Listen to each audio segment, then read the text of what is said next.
thank my right honourable friend for that question. He's absolutely right. There are disparities. There's an 8-year life difference between a woman born in Blackpool and a woman born in Wokingham, and we want to end that. That's why our major conditions strategy is in parallel to the work NHS England's doing on their Core 20+5, where we're targeting the most deprived 20% of populations in the country with the 5 key health conditions that are making those disparities apparent today. Martin Ducker to use. Speaker, the average life expectancy of a woman with a learning disability is around 18 years shorter than women in the general population. So on this International Women's Day, what can the Minister say to women with learning disabilities about the disparity in their life expectancy in Britain? Well, the honourable gentleman makes a very good point, and that's exactly why mental health is part of the major conditions strategy, because people with mental health and learning disabilities do suffer from poorer physical health, and that's why it's absolutely crucial that we don't see. If you listen to me, he would heard I said learning disabilities. That is why it's crucial that we don't see people with a learning disability in isolation, that we look after their physical health as well as the conditions that they suffer with. Minister Yasmin Qureshi. Thank you, Mr. Speaker. Pregnant women who live in the poorest areas of England are twice as likely to die than those living in the most affluent areas. Shockingly, black women are 4 times more likely to die during childbirth. This government has had 13 years, but has failed to tackle maternal health inequalities. What action is the Minister taking to address these appalling disparities? Well, absolutely. That's why we set up the Maternity Disparities Task Force. We're working with the Chief Midwife to drive down those disparities. And it's why we're working with NHS England and why maternity is one of those core 20+5 elements, because we recognise there's huge disparities across the country which we want to eliminate. Helen Morgan. Please, Mr. Speaker. Thank you, Mr. Speaker. The Department are talking to a range of stakeholders to assess evidence and options for a more targeted approach to consumer protection from April 2024. Helen Morgan. Thank you, Mr. Speaker. Over 200,000 disabled households have lost out on the £150 warm home discount scheme due to a change in who the government deems entitled to claim, including people in my constituency. Disabled people often require additional energy to run specialist equipment and to keep their homes warmer. So, given that there's no appeals process, will the Minister agree to review this problem in the system and work with colleagues to address it next year? Thank you, Mr. Speaker. This government has been committed to supporting disabled people and a whole range of people around the cost of living crisis. But of course, as I have mentioned, we will be meeting and discussing this. Ben Bradshaw. Question 5, sir. The government takes all forms of hate crime seriously. We expect the police to fully investigate all of these sorts of hateful attacks and make sure the cowards who commit them feel the full force of the law. The government is committed to reducing all crime, including hate crime, which is why we are recruiting 20,000 additional police officers. Ben Bradshaw. You will know, Mr. Speaker, that trans people are already the group most likely to be the victims of violent crime, and there was a massive 56% increase in hate crime against trans people in the last year, against what I conceive to be a background of semi-official transphobia in England, like the moral panic that led to Section 28 in the 1980s. So what is her view of the comments of her party's deputy chairman, who called on the Conservative Party to campaign, and I quote, on a mix of culture wars and trans debates? With the greatest respect, I don't accept the way the narrative has been put with the Deputy Chairman of the Conservative Party. We have to look at all of these issues, but what I want to say is I welcome the increase in reporting of just the sort of offences that the Honourable Member says, because it's only when people come forward that we can do something about it. And I think the increase in numbers to 56% from 43% previously is a good thing, because it means people are having more confidence in the police. There is more to do, but I certainly don't accept that this government is against assisting this area, as is said. We are putting huge amounts of education and effort into this, and we will reap the benefits over it in the years to come. Andrew Lower. Thank you, Mr. Speaker. Question 6. Thank you, Mr. Speaker. The Government has taken steps to modernise the application process for obtaining a gender recognition certificate and to make an application more affordable. Applicants for a GRC are now required to pay £5, and the newly developed digital application process for GRCs launched on the 29th of June last year. Does the Minister agree it's important to have a consistent approach for the recognition of overseas countries' GRC schemes, and that because of the complex interaction with the Equalities Act, it's right to recognise only those countries that have equivalent approaches? Minister. Well, Mr. Speaker, a consistent approach to GRCs is fundamental to the effective functioning of legislation in this area. The GB-wide Equality Act was carefully drafted in light of and reflecting the specific limits of the UK-wide Gender Recognition Act. It is important for the effective functioning of the Equality Act that recognition of international GRCs is in line with the basic principles of the GRA. Jim Shannon. Thank you, Mr. Speaker. I thank the Minister for his response. There are many people in Northern Ireland and the United Kingdom as a whole who have concerns over gender recognition certificates. Has the Minister had any opportunity to talk to some of those organisations to get their opinion, so when we draw up a policy that is one that is recognised by everyone? So, Mr. Speaker, I recognise that this is an area of considerable concern for some, but I think it is important that the debate is one that is calm and measured and absolutely respects the individuals involved. I have many meetings with people from around the country on these specific issues, and we take careful consideration of all the points that are made, making sure that everybody feels confident that the law is in the right place. Edward Timpson. Speaker, question 7. Thank you, Mr. Speaker. The Department for Business and Trade is keen to support entrepreneurs from all communities, evidenced by a disproportionately high proportion of start-up loans accessed by ethnic minority-led businesses. The Government supported actions aimed at improving opportunities for ethnic minority entrepreneurs, set out in the Inclusive Britain report, and will be reporting back to Parliament shortly. Edward Timpson.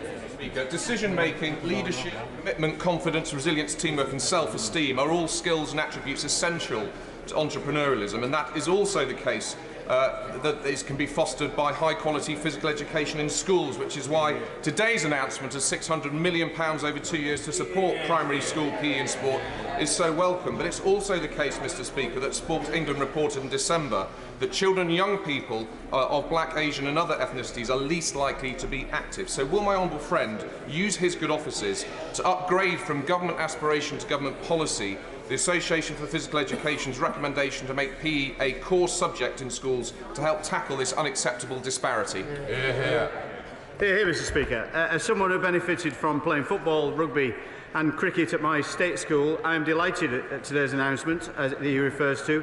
My rational friend, the Secretary of State for Education, has today announced a package of activity to boost equal opportunities in school sport, both inside and outside the classroom. Mr. Speaker. Mr. Speaker, may I take question 8 and 14 together? Tackling violence against women and girls is a government priority and something I regularly discuss with my colleagues. We have added violence against women and girls to the strategic policing requirement, meaning it is set out as a national threat for police forces to respond to, alongside issues such as terrorism. We have launched a £36 million fund for interventions for domestic abuse perpetrators to improve the safety and feeling of safety of victims, their children, and to reduce the risk posed by perpetrators. Thank you, Mr. Speaker. It is a sad fact that walking home at night is for too many women and girls a time when they feel exposed to danger. And, Mr. Speaker, this is unacceptable. But sadly, for some, when they get home, home is not a place of refuge, it is a place of danger. During the periods of the national lockdown in the pandemic, this became a reality for more women and girls, with the police and domestic abuse support services reporting an increase in cases of victims experiencing abuse in their own homes. So will my right honourable friend advise me what progress has been made in supporting the frontline services? I'm pleased to be able to say that Northumbria PCC has received £3.7 million across the Safer Streets Fund today, the £750,000 through the current round 4 of a range of interventions on transport and therapy. And what I also would like to say is that we have training for NHS to make sure we have an all-systems process to improving this, better training for those that work in healthcare, in education, a whole system approach. This government is committed to assisting. Sir Edwardley. As the father of 3 young women, like any parent, I worry about their safety. Society seems to become harder, and old-fashioned values of respect towards women seem to be vanishing in many parts of our society, even in the police. So what practical efforts can the government make to make young women feel safe in the streets, particularly in areas of our great cities? Well, I know that the Prime Minister has daughters and shares your concerns. What I can say is that Lincolnshire Police and Crime Commissioner has received £1.3 million across the Safer Streets round so far. That's almost £400,000 in the current round 4 for extra CCTV and police training to respond to VOG. This is part of a wider picture, and we are advancing. I'm very proud of what the government's doing. Rosie Duffield. Mr. Speaker, an Afghan woman is smuggled into the UK on a small boat because she can't access the resettlement scheme. Once here, she is trafficked into prostitution and abused by a grooming gang. Under the government's new bill, she'd be unable to access modern slavery support and she'd be returned to an unsafe country. Does the Minister agree we must make sure that all vulnerable women are safe from these kind of crimes? Minister. There is a lot of work going on with engaging with stakeholder groups to see what we can do to make sure that everyone is safe. I've spoken to several groups about this issue and it's being considered. Let nobody be mistaken, this government is extremely strong at making sure that vulnerable women, wherever they come from, are safe. Manford Exon. Thank you, Mr. Speaker. Sadly, catcalling and other gender-based microaggressions are still commonplace in schools. Chester Sexual Abuse Support Service, who works closely with schools across my constituency, tell me there's still a lack of awareness, education and prevention regarding these issues. Will the Minister tell me what's being done to resource schools to raise awareness and help young people challenge behaviours which lead to abuse? There's a wide range of work that's going on within schools with their training to make sure that young people understand more clearly what is and what is not accessible and acceptable. In relation to more national interventions, we have issues such as the Ask for Annie scheme in pharmacies, and also we have the Enough social media campaign, and that's really cut through. The responses we've had have been unprecedented to that campaign. So this government is committed and making good progress to assist young people to understanding what is and what is not acceptable. We now come to topicals. Chris Stevens. Number 1, Mr. Speaker.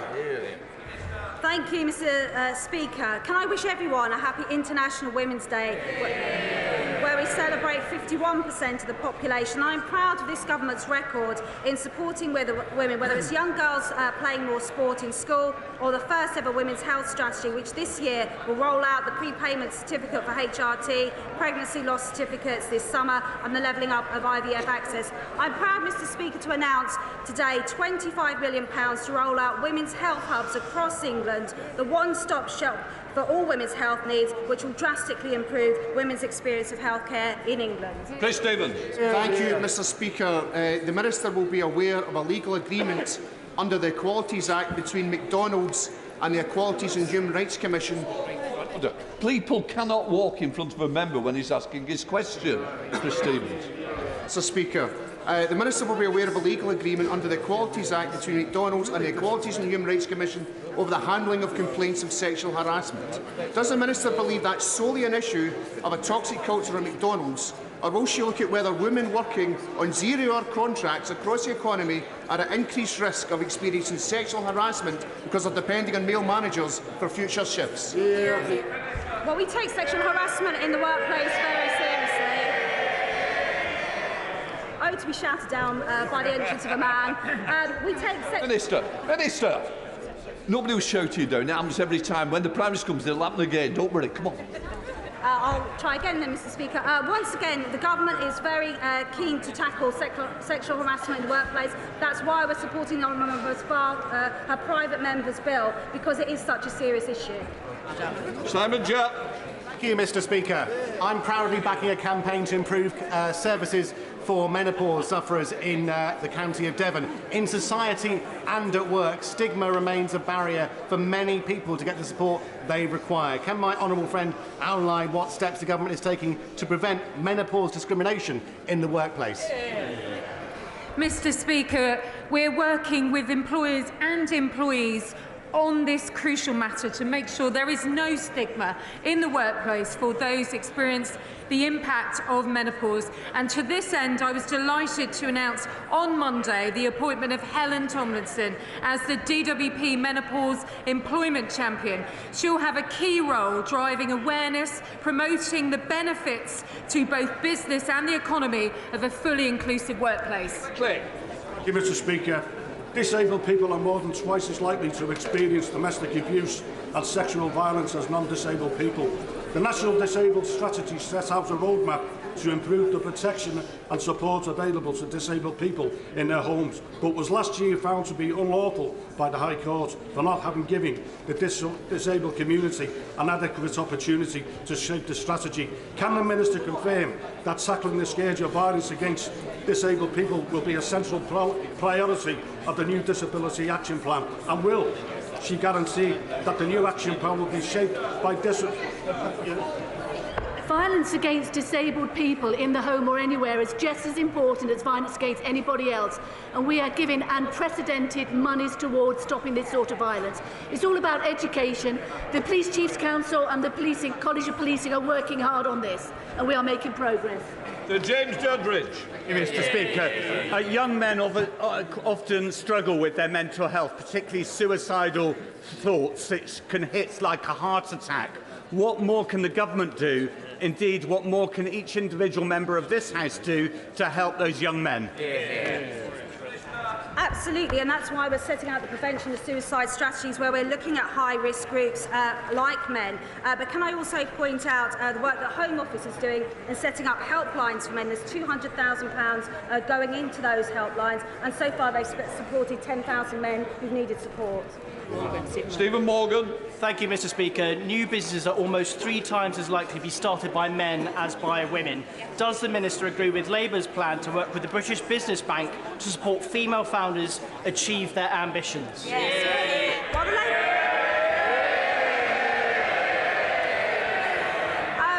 Well, the Labour Party are once again late to the party, because the Conservative government are already delivering on this. We've set up the High Growth Task Force, getting more women into setting up their businesses, but high growth businesses, and to end the disparity in venture capital, where for every pound that's given, 89p currently goes to men's businesses and only a penny to women. Before we come to Prime Minister's questions, I would like to point out that live subtitles, the British Sign Language interpretation proceedings, are available to watch on Parliament Live TV. We now start with questions. Prime Minister Richard Bergen. Question number 1, please, Mr. Speaker. Mr. Speaker, today is International Women's Day.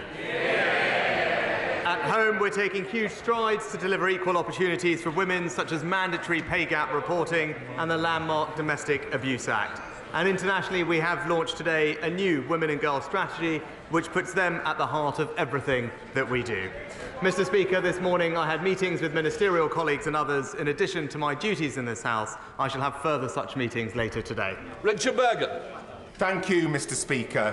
Over 100 days ago, the Prime Minister promised to publish his tax returns. He still hasn't. People want transparency in our politics, especially because the Prime Minister is the richest Prime Minister in history, and because of the concerns thereof. So why on earth hasn't the Prime Minister published his tax returns yet? When will he do so? And when he does so, will he include his US tax returns? Mr. Speaker, as I previously confirmed, I will publish my tax returns, and that will be done very shortly. Anthony Mangle. Mr. Speaker. On International Women's Day, can I congratulate the Prime Minister on all the work that has been done on the Preventing Sexual Violence in Conflict initiative and ensure that the UK continues to show its global leadership. Mr. Speaker, there are 250,000 people in this country living on park home sites. They are treated as second-class citizens by councils, where they pay council tax. They are treated poorly by managers who own the sites, and they are at a disadvantage to when we roll out our incredibly generous energy schemes. Can the Prime Minister ensure that we can actually give them more support and more help and reform the Homes Act? My honourable friend is right that there is still more work to do to tackle problems with the sector. We are making progress in implementing changes, Mr. Speaker. Park owners' rights are now codified in writing with the site owner, and should those obligations not be met, residents can take site owners to a tribunal. Local authorities also now have powers to take enforcement action, and we will continue to support them to improve protection for park home residents everywhere. Now comes the Leader of the Opposition, Keir Starmer. Thank you, Mr. Speaker. And today, on International Women's Day, we celebrate the successes of women in our society. It's a crying shame that as we do so, we face legislation which drives a coach and horses through our world-leading modern slavery framework, which protects women from exploitation. Mr. Speaker, in the last decade, this government has introduced 5 plans to tackle illegal immigration, 5 utter failures. The problem just gets worse with every new gimmick. The Home Secretary says the public are sick of tough talk and inadequate action. Does he agree with her assessment of this government's record? Well, Mr. Speaker, what the honourable gentleman fails to recognise that there is a global migration problem. We are not alone in facing these challenges, and it is precisely because that across Europe the numbers escalating to the extent they are, we have brought forward new plans, because we are determined, Mr. Speaker, to ensure that this remains a compassionate and generous country, that is done fairly and legally. That's why we will break the criminal gangs, Mr. Speaker. We've announced new agreements with Albania and France, tougher immigration enforcement, and now new legislation that makes it clear that if you come here illegally, you will be detained and swiftly removed. But, Mr. Speaker, what we haven't heard is the honourable gentleman's plan. We know what it is. It's open-door immigration and unlimited asylum. Whilst he may be on the side of the people smugglers, we're on the side of the British people. Mr. Speaker, if he was serious about stopping the boats, he'd actually steal our plan on stopping the boats, smash the gangs, sort out the returns, and clean up the utter mess. Mr. Speaker. I'm going to hear this, and nobody's going to... I wouldn't if I were you. I think we've heard enough. I want to hear the questions and the answers, and it won't be interrupted. Mr. Speaker, nobody on this side of the House wants open borders. On that side, they've lost control of the borders. Now, he's promised the country that this bill will stop all small boat crossings. No ifs, no buts. Sounds like more talk. So, in the interest of adequate action, when will he achieve that? Well, Mr. Speaker, Mr. Speaker, we'll be implementing this plan as soon as we can pass it through Parliament. So I look forward to the honourable gentleman's support. But the reality is, Mr. Speaker, on this issue, the honourable gentleman has been on the wrong side of this. Prime Minister, Mr. Stafford, if you don't want to hear him, you can go and have a good cup of tea, nice and strong, I suspect. But I will hear him, Prime Minister. Mr. Speaker, the honourable gentleman has been on the wrong side of this issue his entire career. He described all immigration law as racist. He said it was a mistake to control immigration. And he has never, ever voted for tougher asylum laws. It is clear, Mr. Speaker, while he's in hock to the open border activists, we're on the side of the British people. Mr. Speaker, when I was in charge of prosecutions, I extradited countless rapists, and the conviction rate for people smuggling was twice what it is today.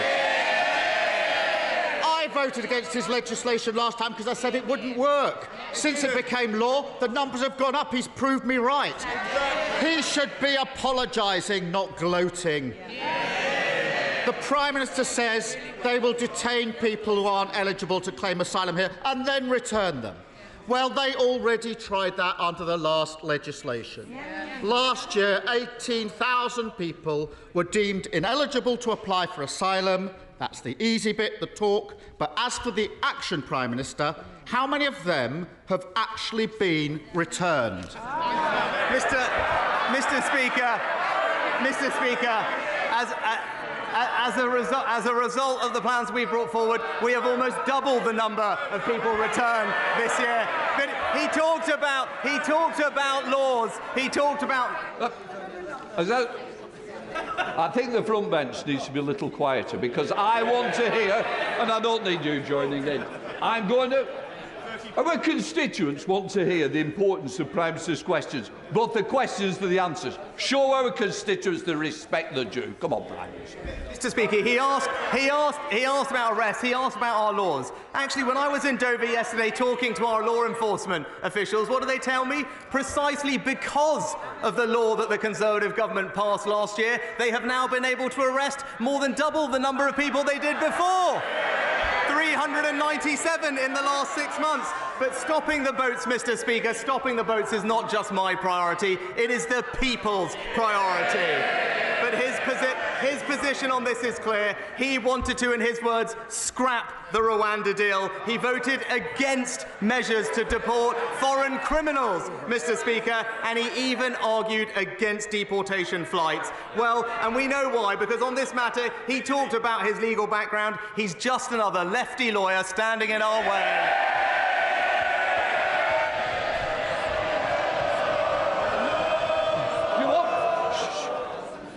We'll continue. When you keep shouting, it prolongs, and some of you are trying to catch my eye. When you're disappointed, I don't want any complaints. Let's get through these questions so we might get some backbenching. Mr. Speaker, all that nonsense because he doesn't want to answer the question. Because he knows what the answer is. The number is 21. I thought he was a man of detail. 21 people out of the 18,000. And what happens to the rest? They sit in hotels and digs for months on end at the taxpayers' expense. Last year, he promised to end the hotel farce. That's the talk.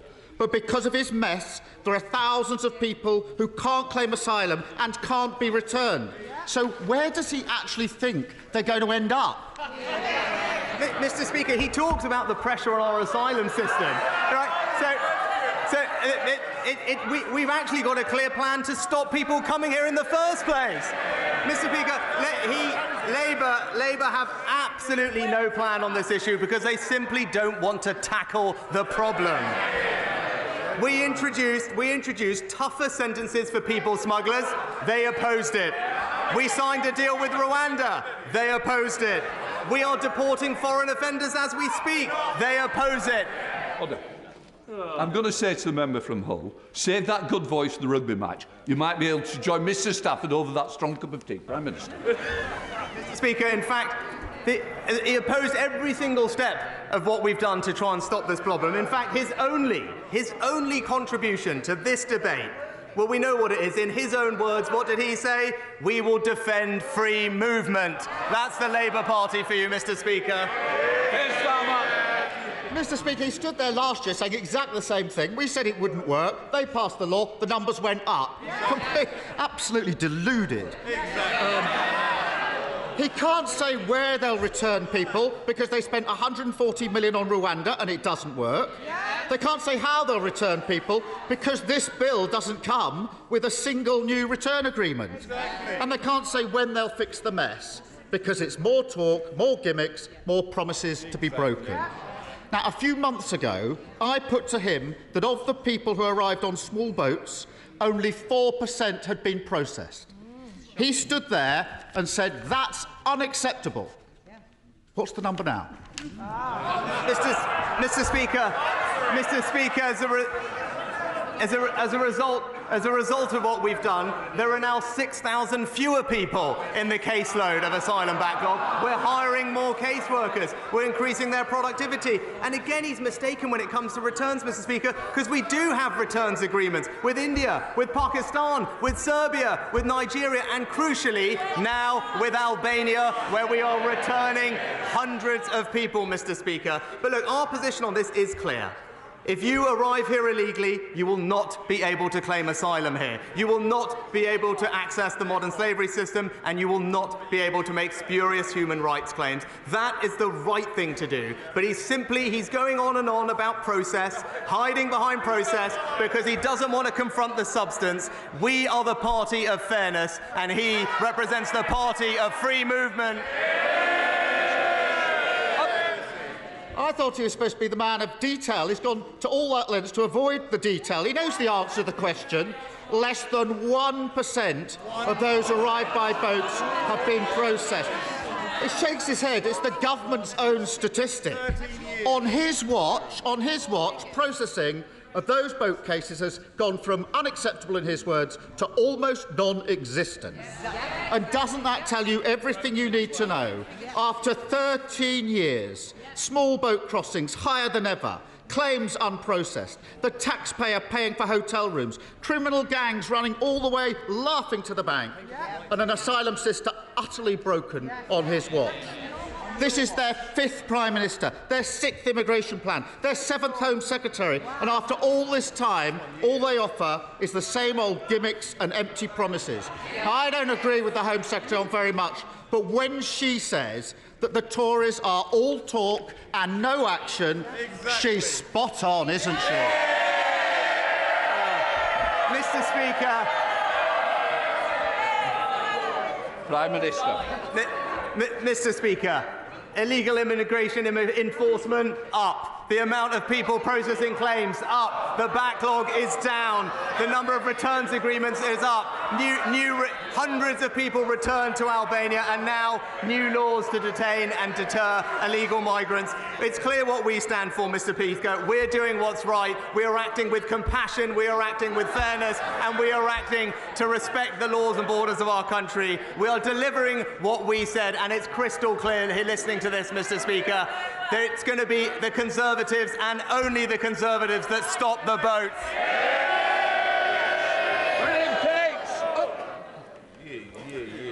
Thank you, Mr. Speaker. Graphic lessons on oral sex, how to choke your partner safely, and 72 genders. This is what passes for relationships and sex education in British schools. Across the country, children are being subjected to lessons that are age inappropriate, extreme, sexualising and inaccurate, often using resources from unregulated organisations that are actively campaigning to undermine parents. This is not a victory for equality, it is a catastrophe for childhood. Will my right honourable friend honour his commitment to end inappropriate sex education by commissioning an independent inquiry into the nature and extent of this safeguarding scandal? Can I say I share my honourable friend's concerns and thank her for her work in this area. That's why I've asked the Department for Education to ensure that schools are not teaching inappropriate or contested content in RSHE. Our priority should always be the safety and well-being of children, and schools should also make curriculum content and materials available to parents. As a result of all of this, we are bringing forward a review of RSHE statutory guidance, and we'll start our consultation as soon as possible. SNP Leader Stephen Flynn. Mr. Speaker, on International Women's Day, can I ask the Prime Minister to reconfirm that under his proposed new asylum laws, a woman who is sex trafficked to the UK on a small boat by a criminal gang will not be afforded protection under our modern slavery laws? Mr. Speaker, it's precisely because we want to target our compassion and our resources on the world's most vulnerable people that we must get a grip of this system and break. Can I just say to the SNP, it's quite right the questions are asked, but I also want to hear the answers. Shouting from up there is not helping anybody. Prime Minister.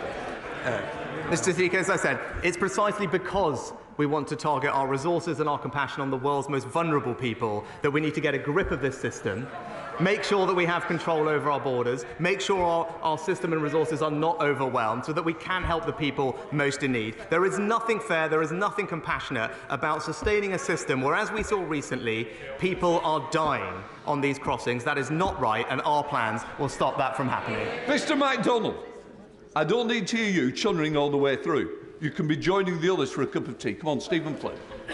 Mr Speaker, I'll take that as a yes from the Prime Minister, that women who are the victims of sex trafficking will not be protected under our modern slavery laws. What a complete and utter disgrace, Mr Speaker. But whilst it may shock, it shouldn't necessarily surprise, because this is the Tory government that in recent months has spoken of invasions. Just yesterday, this was the Tory government that said that 100 million people could be coming to these shores. And this is the Tory government that this morning said that number could in fact be billions. Complete and utter nonsense. So may I ask the Prime Minister, from whom are his government taking inspiration? Nigel Farage or Enoch Powell? Mr Speaker. And what a load of nonsense, Mr Speaker. What a load of nonsense. No, in fact, the figure of 100 million, it doesn't come from the government. It comes from the United Nations, Mr Speaker.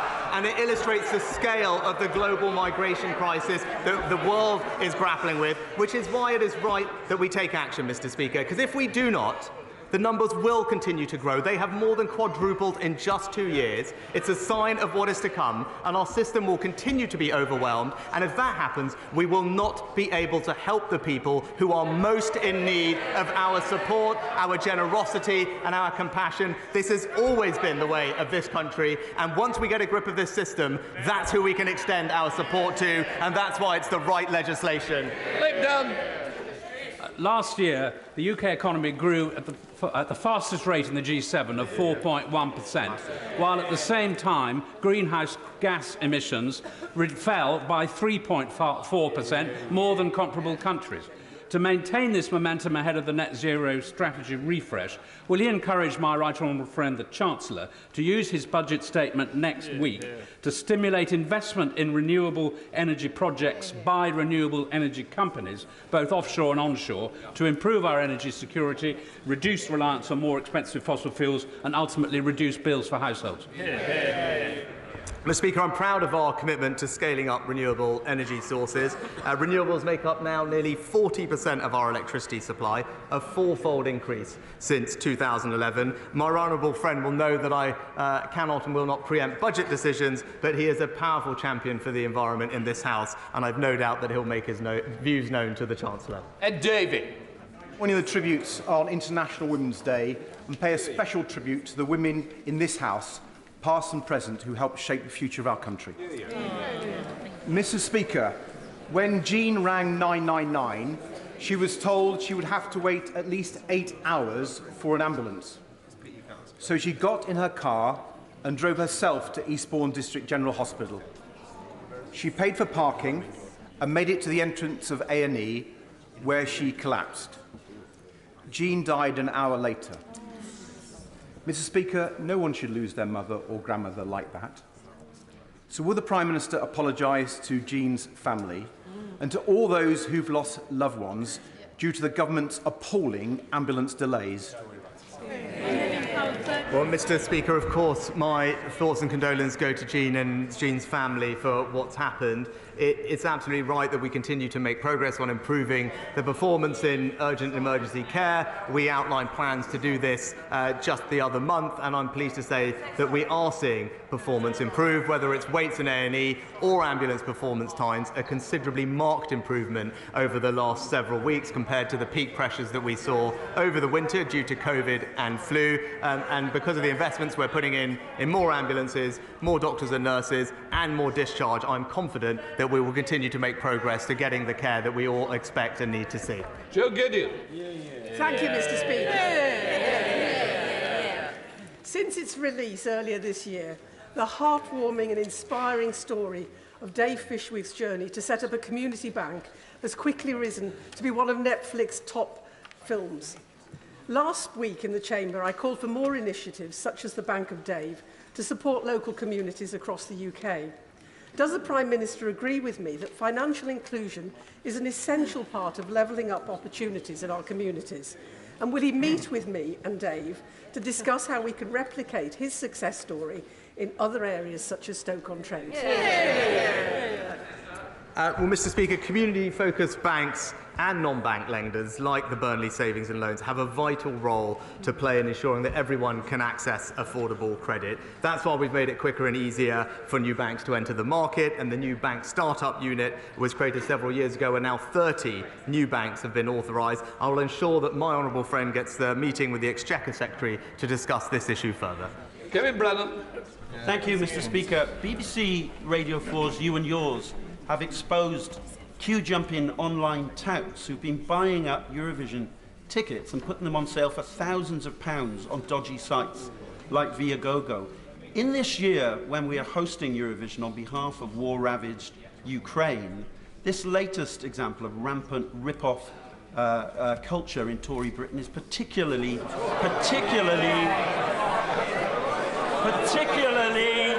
despicable. Why hasn't his government done more to support? Why hasn't his government done more to support genuine fans over the rip-off merchants, the spivs, and the ticket touts? Well, Mr. Speaker, actually, we will continue. We have put in place measures to combat ticket touting. I'm happy to look at the documentary that he mentioned and make sure that we're doing everything we can do, and I'll talk to the Home Secretary about it. But more generally, it is a source of enormous pride for us to host Eurovision. I know it's something that everyone is looking forward to, and we should ensure that there is the broadest possible access to seeing that, and we'll do everything we can to make sure that that happens. David Davis. Mr. Speaker, in the aftermath of 9/11, the British government signed an extradition treaty with the United States with the intention of covering terrorism and violent crime. Since it came into force in 2003, the US has extradited 83 people to the UK. We've sent 225 to America, and 3/4 of those have been for non-violent and largely white-collar alleged crimes. There's a fundamental unfairness at the heart of our extradition treaty, and it was shown by the fact that Anna Sakoulas refused to come to face trial for the killing of Harry Dunn. The unfair treaty is compounded by an American system which coerces British citizens and gives them an unfair trial.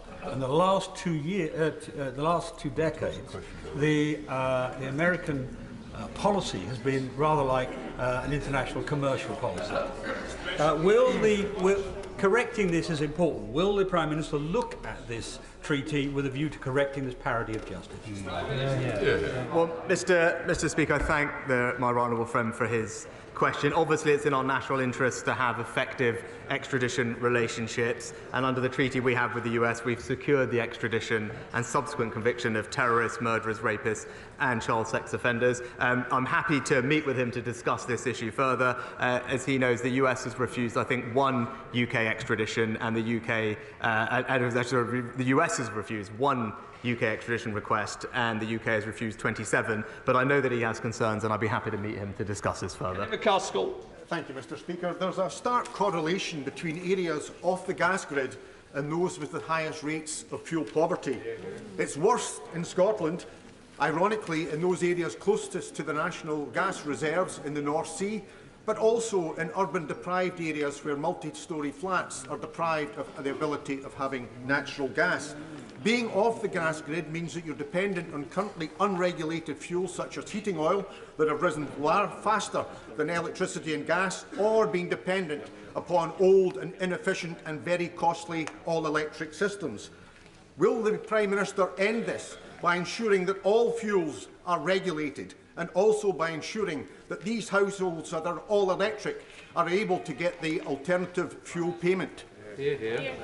Mr. Speaker, as someone who represents a rural constituency with many people off gas grid, I appreciate the concern the honourable gentleman raises, but that's why that's always been uppermost in the government's mind as we've designed and implemented our support for people with energy bills, notably doing that based on electricity meters rather than gas, but also putting in place the alternative fuel support payment of £200, and we're making sure that that gets to everyone who needs it. Richard Bacon.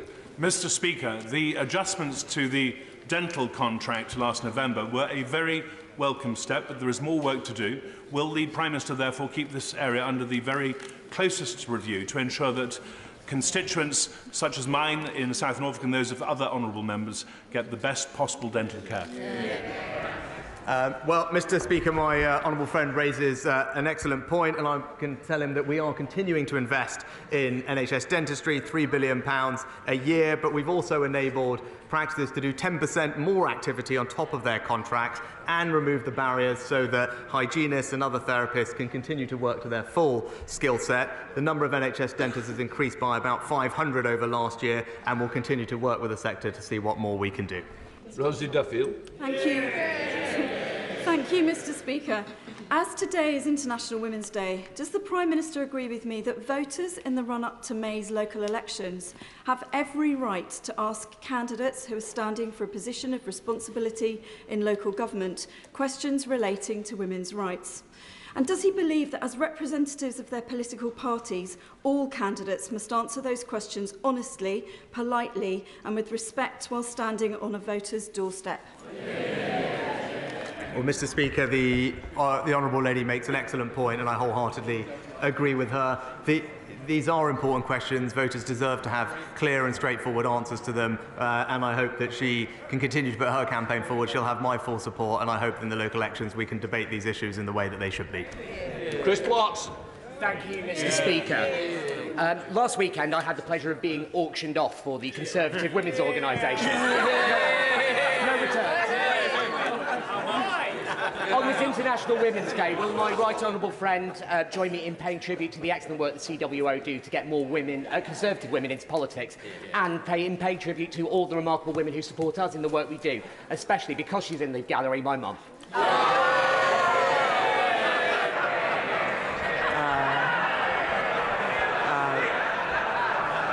Mr. Speaker, can I congratulate, first of all, my honourable friend for his successful auction. I assume it wasn't his mother that bid for him successfully, but also pay tribute to her, but also pay tribute to the work of the Conservative Women's Organisation for the fantastic work they do. We need more women standing in local and national politics, and everyone who is working to bring that about deserves our praise and thanks, and long may it continue. Richard Thompson. Thank you, Mr. Speaker. On today's International Women's Day, research published by pensions company Scottish Widows has shown that a woman retiring today would have to work to the age of 81 to achieve a pension fund parity with her male counterpart. And as everybody is worrying, a woman in the workplace today, aged 25, can still expect to retire with a pension fund £100,000 on average lesser than her male counterparts. Yeah. With all of the fiscal and social policy levers at his disposal, can the Prime Minister tell us how he is going to set a course to shut that gap over what remains of his premiership? Well, Mr. Speaker, the government takes the issue of the gender pensions gap incredibly seriously, and we've delivered groundbreaking pension reforms and major progress. Automatic enrolment has in fact helped millions more women save into the pension, and pensions participation among eligible women in the private sector was 87% in the last available year, up from just 40% a few years ago. And we remain committed to the measures in the 2017 review, and will continue to give this issue all the attention it deserves until we can close the gap. Thank Thank you, Mr. Speaker. Grimsby Town Football Club has reached the quarter-finals of the FA Cup.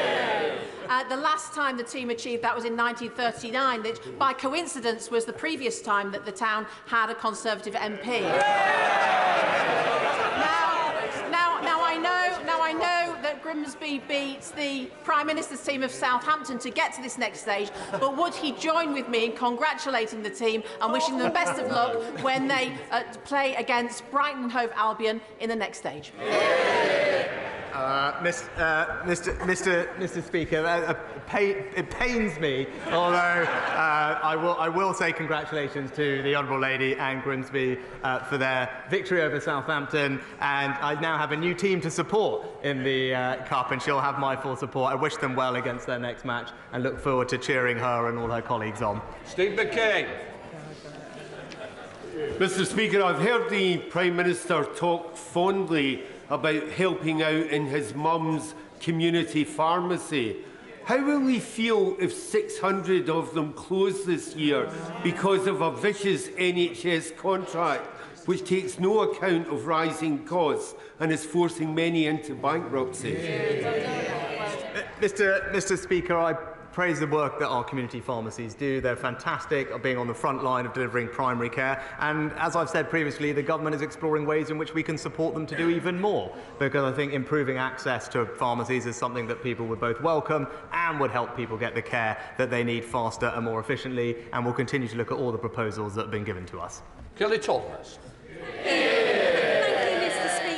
For more than 2 years, an illegal waste site has been operating in the village of Borstal.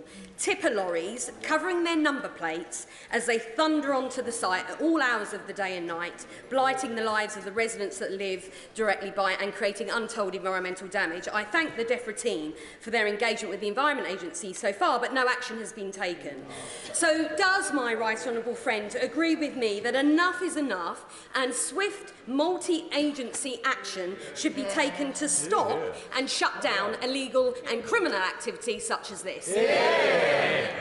Well, can I thank my right honourable friend for raising this issue? The government is committed to tackling waste crime, and the Joint Unit for Waste Crime brings together agencies in the way that she described.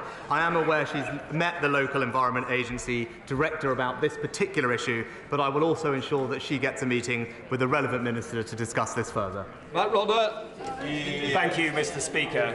Mr Speaker, my constituent Ollie Stevens was just 13 years old when he was stabbed and brutally murdered in a local park just yards from his home.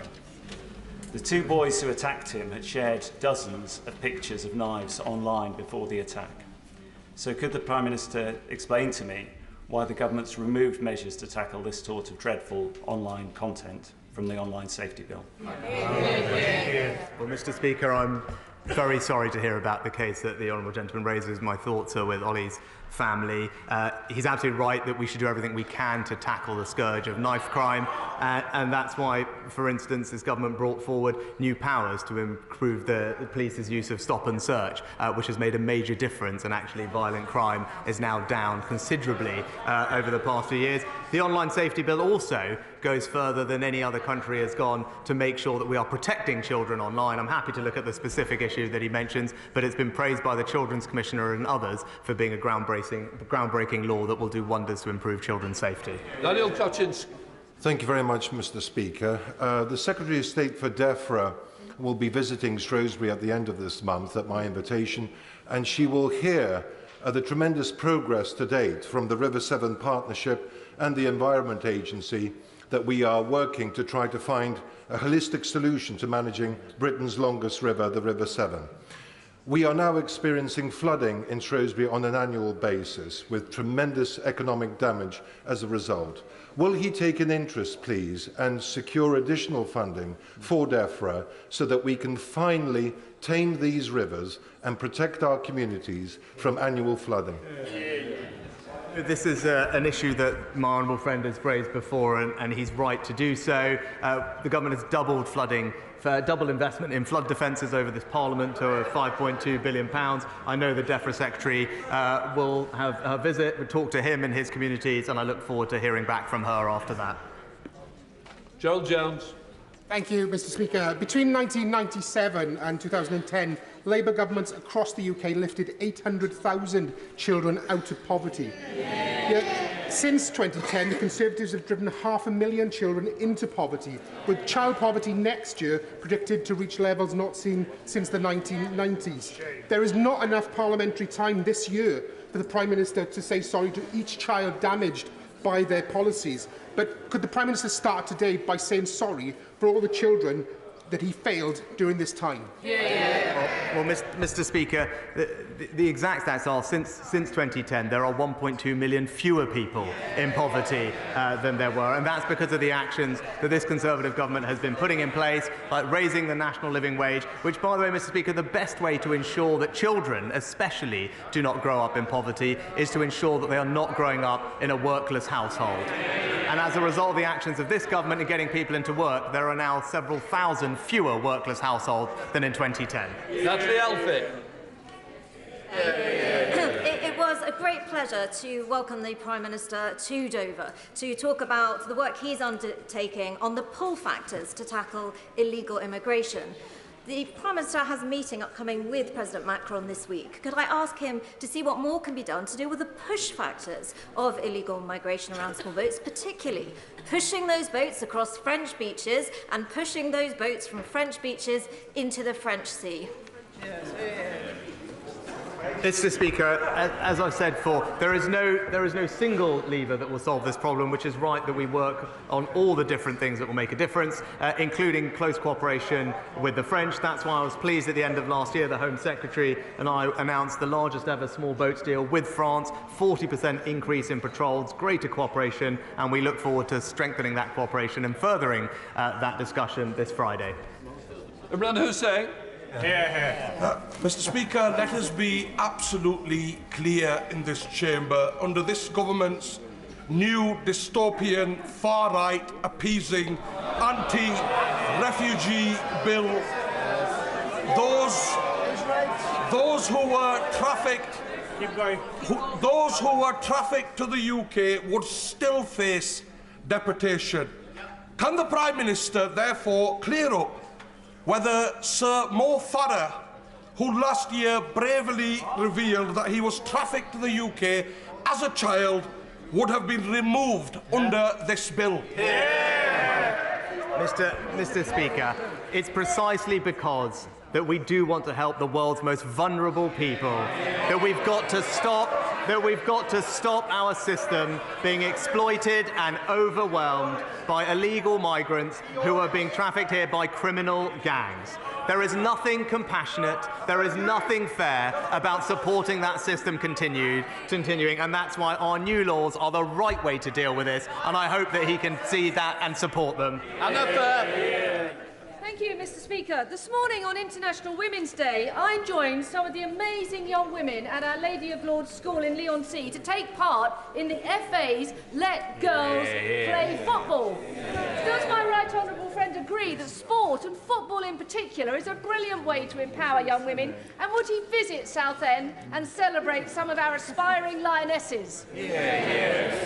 Well, Mr. Speaker, my honourable friend makes an excellent point. I wholeheartedly agree with her. Hopefully I can come and visit her. She's right about the power of sport to both engage young women but also to inspire others. I'm looking forward to seeing the Lionesses later today, and the government is pleased to announce today more funding and more support for sport in schools, which I hope she will warmly welcome. Final question, Tahir Ali. Mr. Speaker, on International Women's Day, it is vital we talk about women in Indian-occupied Kashmir being subjected to rape, domestic abuse, kidnapping, forced marriage and torture by the Prime Minister Modi's extremist BJP-led government. Does the Prime Minister agree with me that the BJP government have exploited women through gender-based violence, and does he agree that the UK government should be standing in solidarity with Kashmiri women? Speaker, this government has a proud record of standing up for women and girls across the world. We have led the way in preventing sexual violence in conflict, and we're taking a lead on ensuring tens of millions of girls receive the high-quality education that they deserve in some of the poorest parts of the world. And just today, we have announced a new women and girls strategy from the Foreign Office and back that up with £200 million more to support women's health around the world, and that continues our leadership on this issue, which will remain the case. Just let the chamber clear.